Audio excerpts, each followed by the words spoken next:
कहानी की शुरुआत में हम एक दबंग लड़की को देखते हैं। नाम बोले तो शाओशी। इसके बारे में मत पूछो, ये लड़की नहीं बला है बला। सुबह हो गई, अलार्म बज उठा, स्कूल जाने का टाइम हो गया। फटाफट से तैयार होना होगा और ये 2.5 मिनट में तैयार होके बिना कुछ खाए घर से निकल पड़ी। मॉम ने ऊपर से लंच बॉक्स फेंका जो सीधा इसके बैग के अंदर जा गिरा। वाह क्या टैलेंटेड फैमिली है। आज हाई स्कूल का पहला दिन है, सबको टाइम पे पहुंचना है। कोई पैदल तो कोई साइकिल पे अपनी मंजिल की तरफ रवां दवा है। शाओशी की नज़र अपने चाइल्डहुड फ्रेंड पे पड़ती है जो कि अकेले स्कूल जा रहा होता है। उसे देख लंच बॉक्स शाओशी सीधा उसके सर पे दे मारती है और बोलती है कि रुक वहीं पे। ये है इस ड्रामे का सेकंड मेल लीड। नाम बोले तो यांग जोंग, लेकिन ये यूजू के नाम से काफी फेमस है। ये वाले भाई सिंगर और गिटारिस्ट हैं। इसे पढ़ने लिखने से ज्यादा म्यूजिक में इंटरेस्ट है। ये और शाओशी चाइल्डहुड फ्रेंड्स हैं, दोनों में ज्यादा नहीं बनती, हर वक्त भाई बहन की तरह लड़ते रहते हैं। शाओशी इसके बारे में बताने लगती है कि ये लड़का बड़ा होके सफा बेकार हो गया है, लेकिन है काफी दिलकश। दोनों स्कूल पहुंच गए और साथ में गुनगुनाने लगे। तभी वहां पे एक लड़की की एंट्री होती है जिसका नाम शिन हुई है। छोकरी काफी खूबसूरत है, सभी छोकरे लोग इसके दीवाने हैं, पर ये किसी और की दीवानी है। शिन हुई भी सिंगर और ड्रमर है। यूजू और इसका अपना बैंड है। ये दोनों सारा दिन गाने लिखते हैं और म्यूजिक बनाते रहते हैं। शिन हुई यूजू के पास आके उससे बोलती है कि कॉन्सर्ट की तैयारी करनी है, अभी तू चल मेरे साथ। ये दोनों चले गए। शाओशी के 2 बेस्ट फ्रेंड्स भी हैं। पतली वाली का नाम लिली चैन और मोटी वाली का यिंगजू है। ये दोनों और सभी क्लासमेट्स यही समझते हैं कि यूजू और शाओशी लवर्स हैं। इन दोनों के बीच कुछ तो चल रहा है, लेकिन ये सच नहीं है, दोनों जस्ट फ्रेंड्स हैं। आज की धमाकेदार न्यूज़ ये है कि एक नया स्टूडेंट दूसरे स्कूल से ट्रांसफ़र होके आ रहा है। दोनों फ्रेंड्स शाओशी को बताने लगे कि लड़का काफ़ी हैंडसम और इंटेलिजेंट है। टाइपे सिटी में उस जैसा जीनियस बॉय कोई नहीं है। ये तीनों बातें करते हुए जा रहे होते हैं कि तभी बास्केटबॉल इनसे आके टकराता है। इनके कपड़े तो खराब हो गए। यूजू सॉरी बोल के भाग निकला, लेकिन शाओशी खामोश नहीं रहने वाली। इसके लड़ने वाले मुर्दा बैक्टीरिया एक्टिव हो गए। अब ये यूजू को नहीं छोड़ने वाली, उसकी खैर नहीं। ये क्लास में आ पहुंची, बास्केटबॉल को एक हाथ से पकड़ के सीधा बाहर फेंक दिया। बोलने लगती है कि ओए चूजे, ये क्लासरूम है, कोई खेलने की जगह नहीं। देख तुमने मेरी क्या हालत की है। ये सब करके भी तू बेशर्मों की तरह खेल रहा है, तेरी ये हिम्मत। यूजू बोलता है कि दोस्त कोई बात नहीं, मैं तुम्हारे कपड़े वॉश कर दूंगा। ये बात सुन के शाओशी और भी ज्यादा गुस्सा हो गई। वो आइस टी बबल उठा के सीधा उसके मुंह पे दे मारती है। अभी हिसाब बराबर नहीं हुआ, लड़का भड़क उठा। दोनों जबानी फाइट करने लगे। यिंगजू बोलती है कि तुम दोनों फ्यूचर कपल हो, लड़ो तो मत। दोनों बोलते हैं कि चुप कर साली, किसने कहा कि हम दोनों कपल हैं। शाओशी यूजू से बोलती है कि मैं तुझे एक चांस दे रही हूँ, माफी मांग, जान छुड़ा, वरना मार खाने के लिए तैयार हो जा। फिर भी तू नहीं माना तो तेरे ये सारे पुराने फोटोज ऑनलाइन क्लास फोरम में पोस्ट कर दूंगी। यूजू भी मचल उठा, बोलने लगा कि तेरी इतनी हिम्मत, बटन तो दबा के दिखा, ला मोबाइल मुझे दे। लड़की चालाक है, ये से आसानी से मोबाइल नहीं देने वाली। दोनों लड़ पड़े, माहौल खतरनाक सा हो गया। मोबाइल दूर जाके गिर पड़ा। यूजू फोटोज डिलीट करना चाहता है तो शाओशी उन्हें पोस्ट करना चाहती है। देखते हैं कौन जीतता है। तभी वहीं पे लिली आती है। यिंगजू उससे बोलती है कि अब हम क्या करें, मैं जाके टीचर को ले आती हूँ। वो बोलती है कि रुक, हमें इसी दिन का तो इंतजार था। ऐसा मजेदार सीन सालों बाद देखने को मिल रहा है।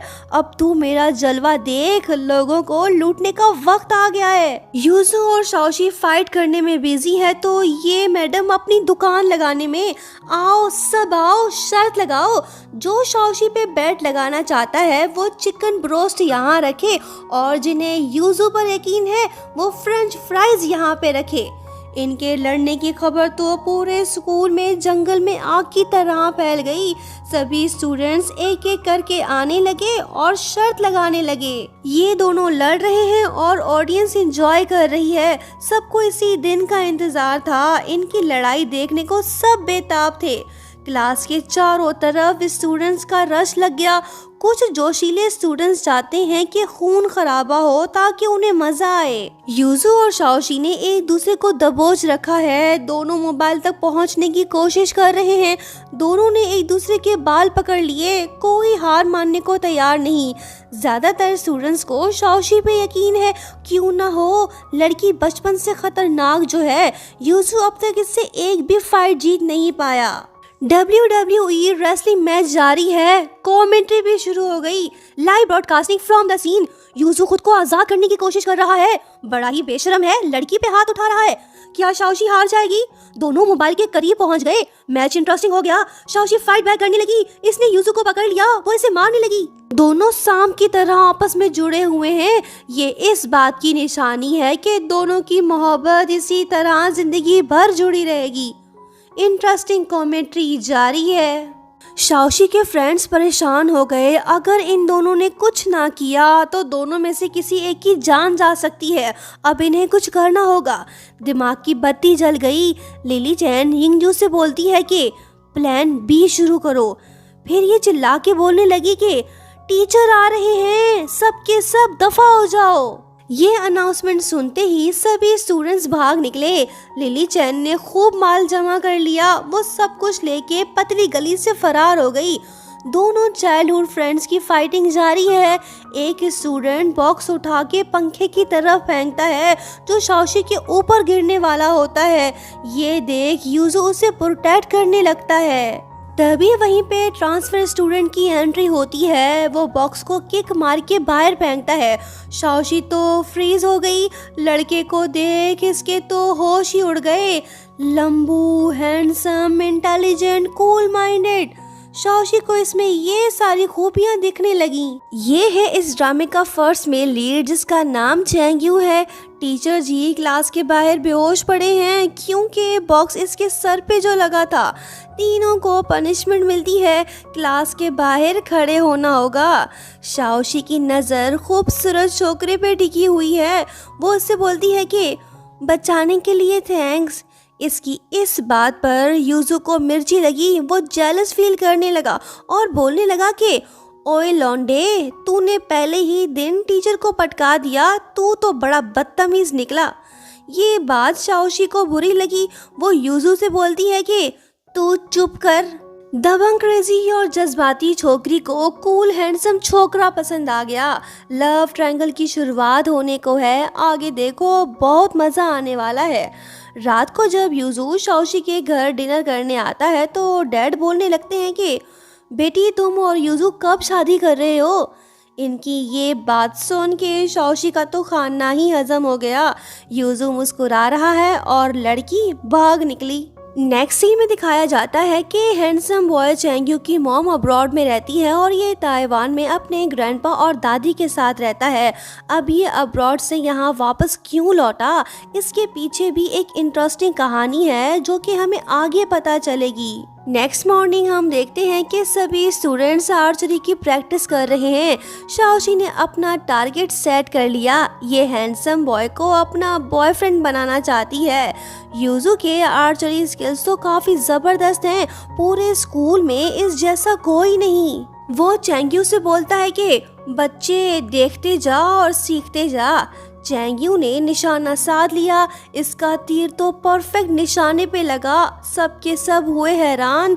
लड़कियां चिल्लाने लगी और यूजू की बोलती हुई बंद। अरे वाह, चैंगयू तो इंटेलिजेंट होने के साथ साथ स्पोर्ट्समैन भी निकला। इसने यूजू को आसानी से हरा दिया। वो उससे बोलने लगता है कि मैंने काफी स्कोर कर लिया है, अब आगे तुम खुद ही खेल लो, बाय। ये चला गया। यूजू की तो इंसल्ट हो गई। इसकी इज्जत वह मिट्टी में मिल गई। ये परेशान और लड़की हैरान। शाओशी सोच रही है कि इस लड़के को कैसे पटाया जाए। यिंगजू बोलने लगती है कि तुम जाके उसे बबल टी दो, वो पट जाएगा। शाओशी को ये आइडिया पसंद आया। ये किसी से बबल टी उधार लेके मिशन कंप्लीट करने निकल पड़ती है।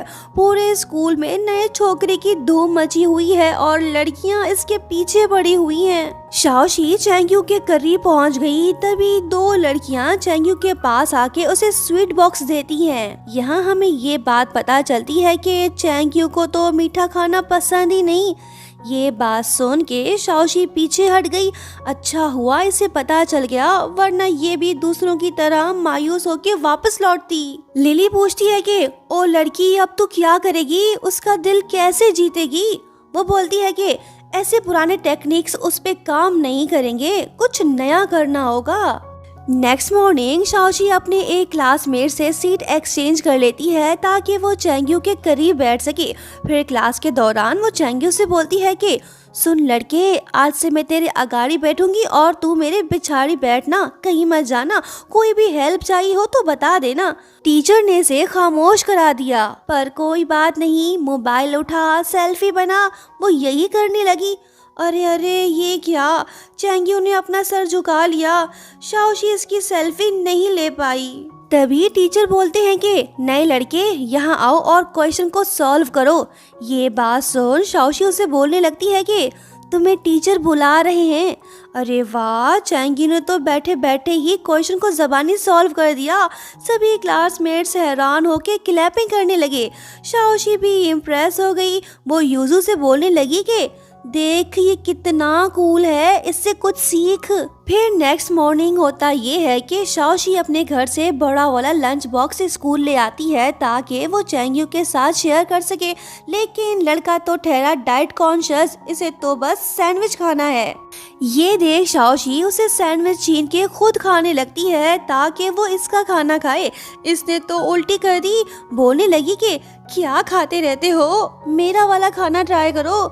दोनों फ्रेंड्स और यूजू सब कुछ देख रहे हैं। फिलहाल ये खाना खाने में बिजी है, जेलसी का कोई सीन नहीं। शाओशी ने तो तय कर लिया कि वो चैंग्यू को अपना बॉयफ्रेंड बना के रहेगी। खूब जासूसी करने के बाद उसे पता चलता है कि चैंग्यू हर रोज शाम को अपने डॉग के साथ वॉक करने जाता है। फिर क्या एक दिन वो उसे फॉलो करने लग गई। चैंग्यू एक जगह पे बैठ गया और बचपन के फोटोज देखने लगा। एक लड़की थी जो इसके दिल के काफी करीब थी, पर अफसोस दोनों बिछड़ गए क्योंकि चैंग्यू की मॉम उसे अब्रॉड ले गई थी। लेकिन जाने से पहले उसने उस लड़की की फोटो ले ली थी। इसके अलावा इसके पास उसकी कोई और निशानी नहीं है। ये थी इसकी बचपन की कहानी। तभी शाओशी वहीं पे आती है और पूछने लगती है कि क्या देख रहे हो। अरे वाह, ये तुम्हारा डॉग है। हाय, तुम तो काफी क्यूट हो। चैंग्यू हैरान होके सोचता है कि शाओ बाओ इतनी आसानी से फ्रेंडली तो नहीं होता, लेकिन पता नहीं कैसे ये शाओशी के साथ इतना घुल मिल गया। शाओशी पूछती है कि इसका नाम क्या है। वो बताता है कि शाओ बाओ। वो बोलती है कि मैंने भी एक डॉग का नाम शाओ बाओ रखा था। तभी फायरवर्क्स की तेज आवाज सुन के शाओ बाओ डर के वहां से भागने लगता है। ये देख शाओशी और चैंग्यू उसके पीछे भागते हैं। शाओशी ने डॉग को तो बचा लिया, लेकिन वो खुद इंजर्ड हो गई। चैंग्यू इससे बोलता है कि तुम्हें तो बहुत चोटें लगी हैं, मैं एम्बुलेंस बुला लेता हूँ।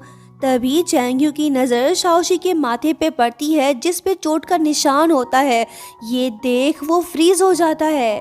तभी फ्लैशबैक में दिखाया जाता है कि बचपन में एक लड़की ने चैंग्यू को बचाया था, तब उसके माथे पे भी ऐसी ही चोट लगी थी। क्या वो लड़की शाओशी थी? ये बात अभी कंफर्म होना बाकी है। प्रेजेंट में शाओशी चैंग्यू से बोलती है कि मुझे कुछ नहीं हुआ, मैं घर जा रही हूँ। जब ये लंगड़ा के चलने लगती है तो चैंग्यू की यादें ताज़ा हो जाती हैं।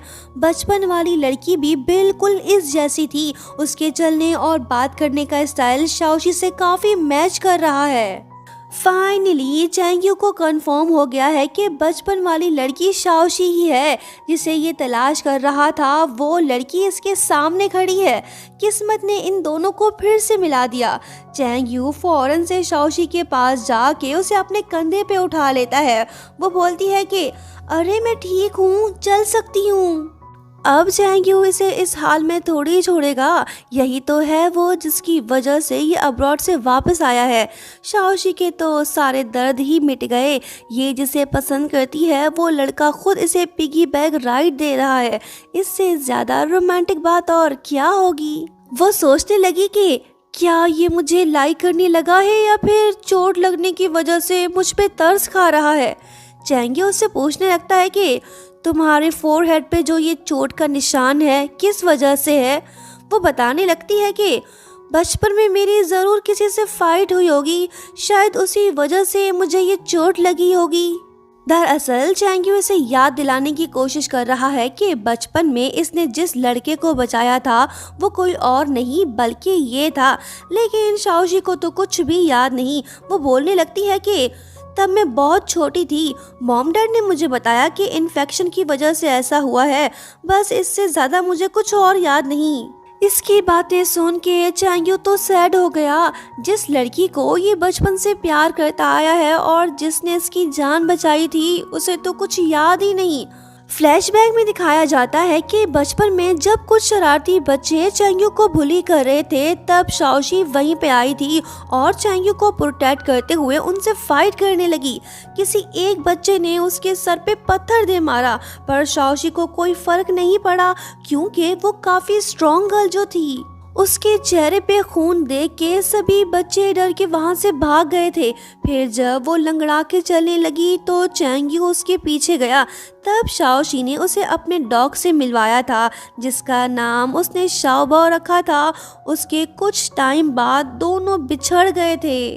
प्रेजेंट में चैंग्यू अपने घर के बाहर उदास बैठा है। ग्रैंडपा उससे पूछने लगते हैं कि क्या बात है लड़के, इतने खामोश क्यों हो।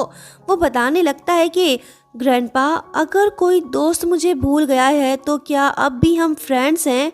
ग्रैंडपा पूछते हैं कि क्या वो दोस्त तुम्हारे लिए इम्पोर्टेंट है। वो बोलता है कि हाँ। इसकी ये बात सुन के ग्रैंडपा तो फौरन से समझ जाते हैं कि लड़की का चक्कर ही है। फिर ग्रैंडपा उसे एडवाइस देते हैं कि वो उस लड़की को सब कुछ बता दे, लेकिन चैंग्यू ऐसा नहीं करना चाहता। अब तो एक ही रास्ता बचा है, शाओशी को सब कुछ याद दिलाना होगा ताकि बाद में जाके उसकी फीलिंग्स हर्ट ना हो। उधर दूसरी तरफ यूजू और शिनहुई कॉन्सर्ट की तैयारी में बिजी हैं। शिनहुई यूजू से पूछती है कि क्या तुम शाओशी को पसंद करते हो। फिलहाल यूजू के पास इस बात का कोई जवाब तो नहीं है, लेकिन दोनों हैं तो बचपन के दोस्त ना, जरूर यूजू उसे लाइक करता होगा। फिर शिनहुई उसे शाओशी और चैंग्यू के फोटोज दिखाने लगती है जिसे देख यूजू के तन मन में आग लग जाती है। इसकी जेलसी से ये बात तो कंफर्म हो गई कि ये शाओशी से प्यार करता है। अब होगी असल लव ट्रायंगल की शुरुआत। लड़की एक और लड़के दो, दोनों के दोनों ही लड़की के चाइल्डहुड फ्रेंड्स। कौन शाओशी का दिल जीतेगा, किसकी होगी हार। नेक्स्ट मॉर्निंग जब वो स्कूल जा रहा होता है तो हम देखते हैं कि शाओशी भी उसके पीछे पीछे आ रही है। वो भी स्कूल की तरफ जा रही है। तभी चैंग्यू की नज़र कुछ बुली बॉयज पे पड़ती है जो एक लड़के को बुली कर रहे होते हैं। ये देख चैंग्यू के दिमाग में एक ज़बरदस्त आइडिया आता है। प्लान सिंपल सा है, लड़की को याद दिलाने के लिए माहौल को पहले जैसा बनाना होगा। चैंग्यू ने बुली बॉयज से पंगा ले लिया, वो सब इसके पीछे पड़ गए। चैंग्यू मेन हॉल के अंदर चला गया। ये बिल्कुल वैसा ही सीन क्रिएट हो गया जैसे बचपन में हुआ था। वो बुली बॉयज से बोलता है कि अभी रुको, लड़की को तो आने दो, फिर मजे से मारना। जब शाओशी करीब पहुंच जाती है तो वो बुली बॉयज से बोलता है कि चलो मुझे मारना शुरू कर दो।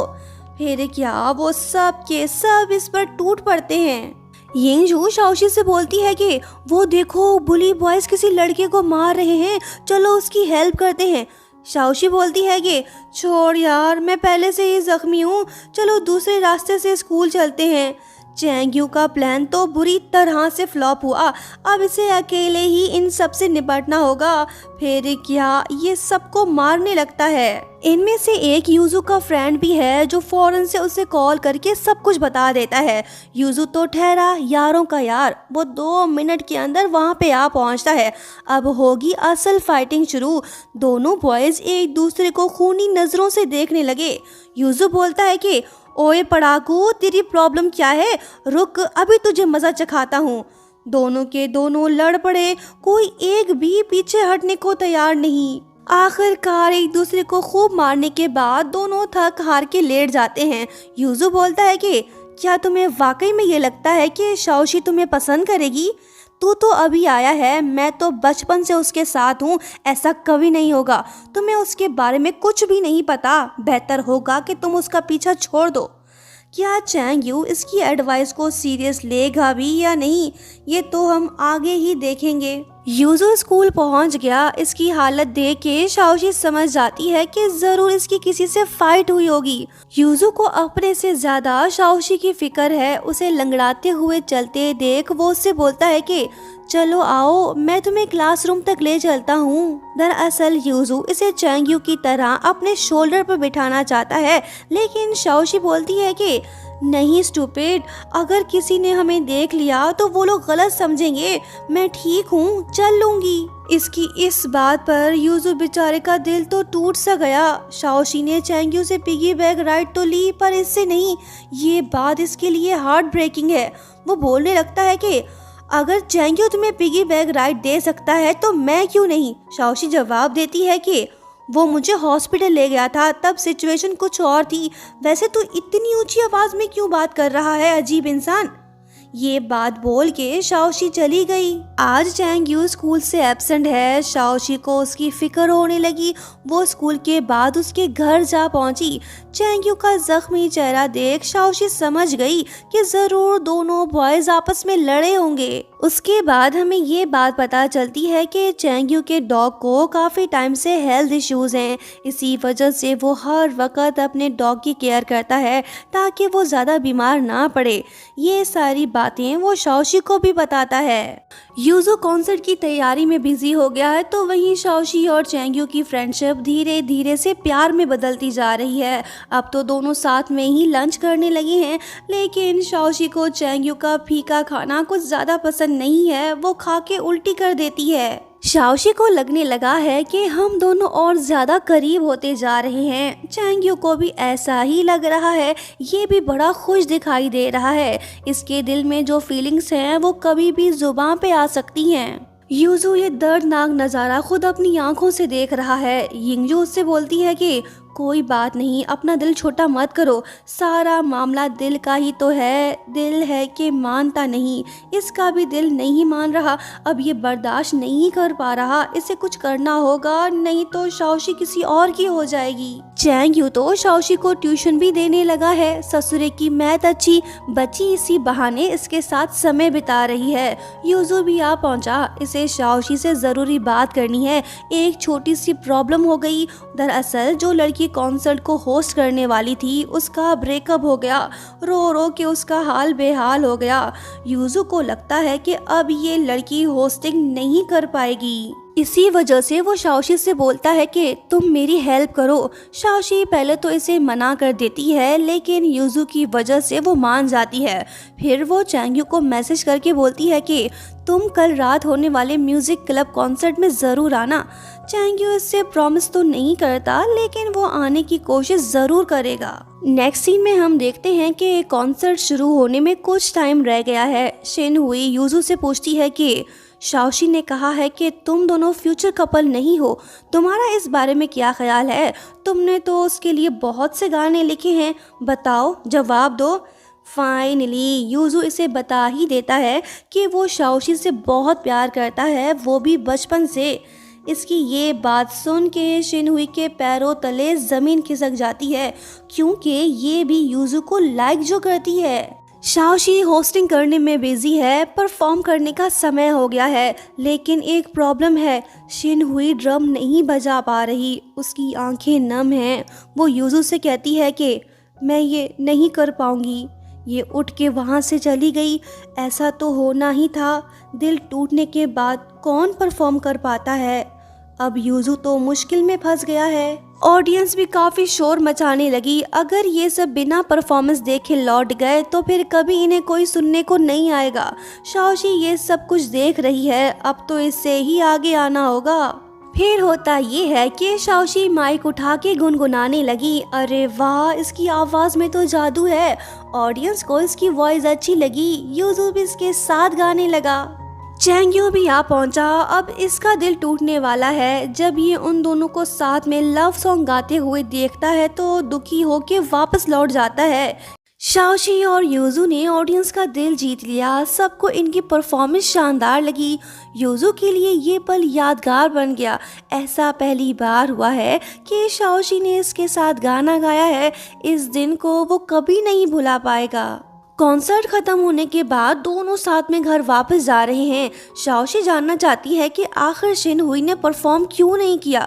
यूजू इसे सच नहीं बताता, बस वो ये बोलता है कि छोड़ो ये सब बातें, तुम्हारी वजह से कॉन्सर्ट सुपर हिट हुआ, सबके सब तुम्हारे फैन हो गए। अच्छा हुआ कि तुमने टाइम पे सब कुछ हैंडल कर लिया, वरना पता नहीं क्या होता। शाओशी को इस बात का दुख है कि चैंग्यू कॉन्सर्ट देखने क्यों नहीं आया, लेकिन इसे ये मालूम ही नहीं कि वो आया था।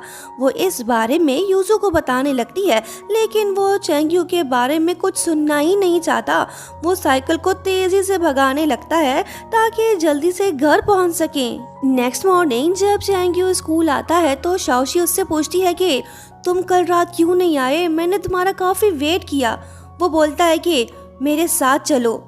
यूजू भी सब कुछ देख रहा होता है। फिलहाल ये खामोश है। चैंग्यू शाओशी को रूफ टॉप पे ले गया। शाओशी जानना चाहती है कि आखिर बात क्या है। चैंग्यू इससे बोलता है कि अब हमें एक दूसरे से दूर हो जाना चाहिए। शाओशी कहती है कि मुझे तुम्हारी बातें समझ नहीं आ रही, मैंने क्या गलती की है। चैंग्यू इसे बताने लगता है कि अगर तुम यूजू के साथ हो तो फिर तुम्हें दूसरों के करीब नहीं होना चाहिए। अब तो तुम्हें मेरी बात समझ आ गई होगी। ये बात बोल के चैंग्यू जाने लगता है। शाओशी इसे रोकने की कोशिश करती है, लेकिन वो नहीं रुकता। चैंग्यू अकेला क्लास में वापस लौटता है। ये बात यूजू को थोड़ी अजीब लगती है, क्योंकि शाओशी इसके साथ गई थी, वो वापस जो नहीं आई। वो जाके चैंग्यू से पूछता है कि शाओशी कहाँ पे है, ये इसे कुछ नहीं बता रहा। यूजू बिना टाइम वेस्ट किए शाओशी को तलाश करने लगता है। इसे तो डर लग रहा है कि कहीं शाओशी कुछ गलत ना कर बैठे। जब ये छत पे पहुंचता है तो शाओशी को जिंदा देख इसके दिल को सुकून मिलता है। वो पूछता है कि क्या तुम छलांग लगाने वाली हो या फिर व्यू को एंजॉय कर रही हो। वो बोलती है कि इडियट कहीं के, मैं इतनी आसानी से नहीं मरूंगी। मेरे पेरेंट्स मुझसे बहुत प्यार करते हैं। वैसे मैं ठीक हूँ, तो मुझे तसल्ली मत दे। वो बोलता है कि मैं तो नहीं दे रहा, वैसे ये हम नहीं हैं। वो पूछती है कि तो फिर हम क्या हैं। यूजू के लिए ये बेहतरीन मौका है कि ये शाओशी को अपने दिल की बात बता दे, पर अफसोस ये अपने फीलिंग्स नहीं बता पाया। वो जोर जोर से हंसते हुए बोलने लगता है कि तुम्हें किसी ने डंप कर दिया है ना। शाओशी बोलती है कि मैं किसी के लिए अपने दिल को तकलीफ नहीं दूंगी, मैं इतनी भी सिली पर्सन नहीं हूँ। यूजू इसे एहसास दिलाने लगता है कि वो अभी भी इसके साथ है, वो इसके लिए कुछ भी कर सकता है। देखते हैं शाओशी को कब इसकी फीलिंग्स का एहसास होता है। यूजू शाओशी को बाहर घुमाने ले जाता है ताकि उसका दिल हल्का हो। दोनों साथ में काफी मौज मस्ती कर रहे हैं। शाओशी भी खूब एंजॉय कर रही है। ये दोनों यहाँ तो वो दुखी आत्मा वहाँ। चैंग्यू की हालत को ज्यादा अच्छी नहीं दिख रही। दिल तो इसका भी जख्मी हुआ है। शाओशी इसके बचपन का प्यार जो है। कहानी अपने क्लाइमैक्स की तरफ बढ़ रही है। दोनों लड़कों में से किसी एक का दिल तो जरूर टूटेगा। क्या पता तीनों का ही दिल टूट जाए। कहानी की हैप्पी एंडिंग होगी या फिर सैड, ये तो हमें आगे देखने के बाद ही पता चलेगा। दोस्तों लाइक शेयर सब्सक्राइब और हाँ प्यारा सा कमेंट करते हुए जाना। Thank you so much for watching. Bye bye.